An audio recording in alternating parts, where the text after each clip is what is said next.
Welcome back into the GSMC Sports Podcast as we move on to some NBA topics for the day, starting with the fact that LeBron James decided to rework his contract with the Los Angeles Lakers. It was initially reported that it was going to be putting the Lakers about $1 million over the second apron of the NBA's luxury tax, which, of course, if you have been keeping up with free agency this offseason, you've seen that there is, obviously a very particular focus on making sure whether or not you are at that apron because of the fact that there are so many restrictions that come into play if you oversee that. And it's interesting, obviously, especially in LeBron James's case, where he decided to hold off a little bit in terms of, he didn't sign his deal right at the beginning of free agency. As soon as the NBA Finals ended, he had the chance to, and instead he decided to wait around, talked about the possibility of taking a significant pay cut in order to open up a mid-level exception number for some other, key player. Klay Thompson was talked about in those regards. There was literally a list that he put out of players he would be willing to take a pay cut for. DeMar DeRozan was on that list. Jonas Valanciunas was on that list. And the Lakers kind of failed to be able to bring in any of those players.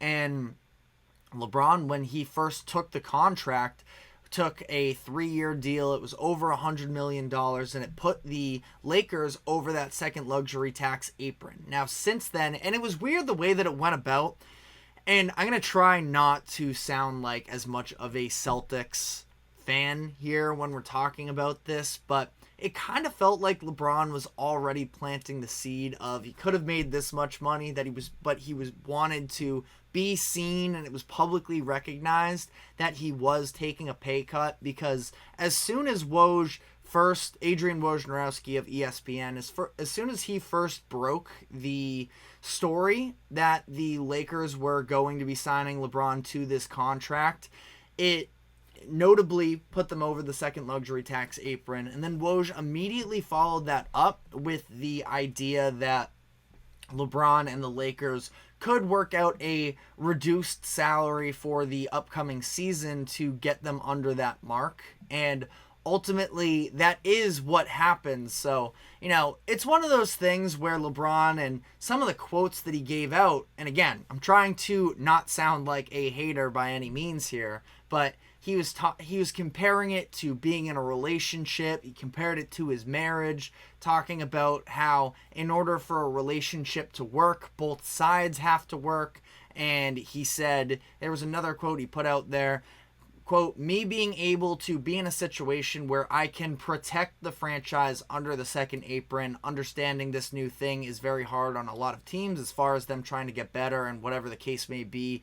I've been in a relationship with the Lakers going on 7 years. I'm absolutely okay with it in terms of taking this pay cut." And, when you're asking somebody to take less money and you're talking about millions of dollars, obviously it's LeBron James, I think it's $3 million less that he ended up taking, really isn't all that, significant, at least to him and his bank account. But you're still asking a human being to work for less money than they are worth, which, understandably is a situation where things can get maybe a little bit dicey there.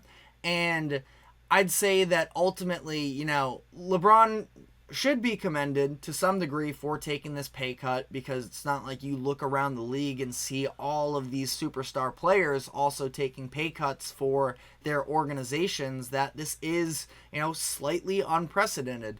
But it did just feel like a situation where LeBron was kind of playing chess, understanding where this was eventually going to end up. Because the reality is, if he didn't take this less money to get under that number, he was going to probably go into the season, and the Lakers are going to be in the mix absolutely for the playoff hunt next year.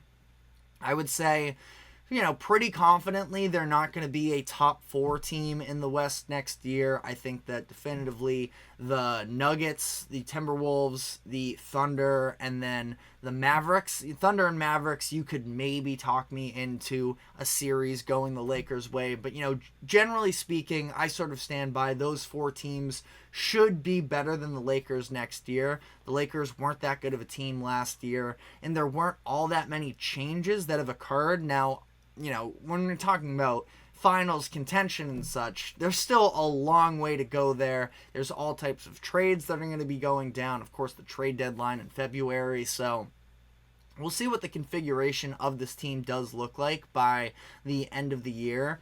But, the Lakers are going to be in the mix. They're probably not going to be a top 4 team, at least regular season-wise. And when the trade deadline comes around and LeBron typically does make his little, public, I wouldn't say announcements, but he makes it known that he is at least unhappy with some aspect of the current roster and that he wants moves to be made. That's not even an option for these general managers. There isn't just a, well, go figure it out, make it work. That's not even an option for them under the current CBA and the way that teams are penalized for being over this luxury tax threshold. So, again, I'm not trying to be too critical or anything, but it was almost LeBron had to do this. And again, you're talking about someone playing for less money, whatever. I understand everything that comes with that. And again, I do think LeBron does deserve to be commended a little bit for it, but I don't know, just something about the order of events that took place here was kind of weird to me. And ultimately, here we are, especially also for whatever it's worth, LeBron taking a pay cut after, not that he is supposedly directly involved in it, but, having the Lakers draft his son at 55th overall and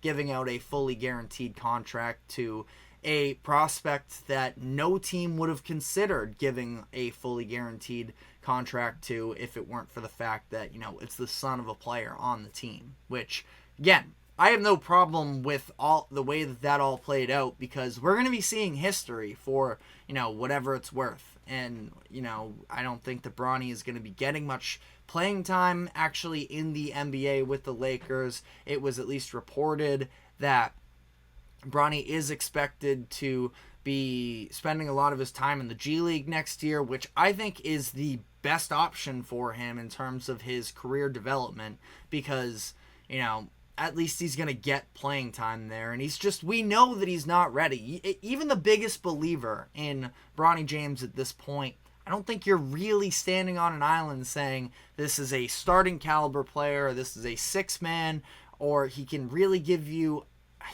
all that much off the bench. At least as of right now, I do think that there's a chance he could develop into, a nice bench piece. But, the idea that he was going to, when Rich Paul first put out a couple months ago that Bronny wasn't going to be on a 2-way contract and that he wasn't necessarily interested in the G League, at least they're sort of reeling that back a little bit.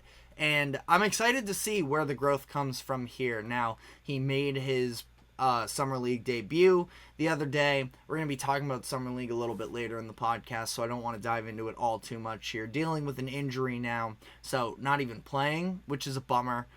For whatever it's worth, he was getting to open spots, at least on the court. He shot, I believe it was 2 for 9 from the field, so not great, but at the same time, just finding the consistency with his shot. If you can get yourself open off of the dribble, no less, that is at least a start, a building block, and it's just about refining it from there. So I am looking forward to seeing how this all plays out. But, again, I thought the way that this all sort of played out for LeBron was a little bit interesting in terms of it was just finding a way for him to get a little bit more attention. I would say a more commendable almost version of the way that James Harden chose to go about it, where last year, I think it was with Philly, I'm blanking on if it was last year or 2 seasons ago, but he took this less money to, sign with the 76ers, and then I think it was 2 years ago when he actually finished the season with Philly, and he's talking about, well, it was some time around the All-Star break. He's like, well, why is nobody talking about the fact that I'm playing for less money right now? And he just like kind of openly said that. It's like, all right, well, like, what do you want for that? You know, you are a player that's past 30 years old and aren't the MVP candidate you used to be. You took a little bit of a reduced contract to play with a contender. That's not entirely unheard of, you know, but LeBron is still, I wouldn't say peak of his powers, but he is still, you know, a top 10-ish player in the league, and he's taking, again, only a few $1 million less, but he's still playing for less than he would deserve at this point. But let me know how you feel in the comment section. We're going to be going into our next break here, and we're talking about, you know, these new contracts and the big money being spent, and that's sort of the idea I want to move along with here, talking about the next generation as LeBrons of the world fade out. We have the 2021 NBA draft class that is now eligible for contract extensions, and we've seen some big ones be thrown around as much as earlier this morning when Cade Cunningham got his new deal. But a lot of money being invested into these players, and I want to sort of talk about the dynamics that go into all of that. So we're going to be diving into that. But first, a quick break. Don't go anywhere. We will be right back.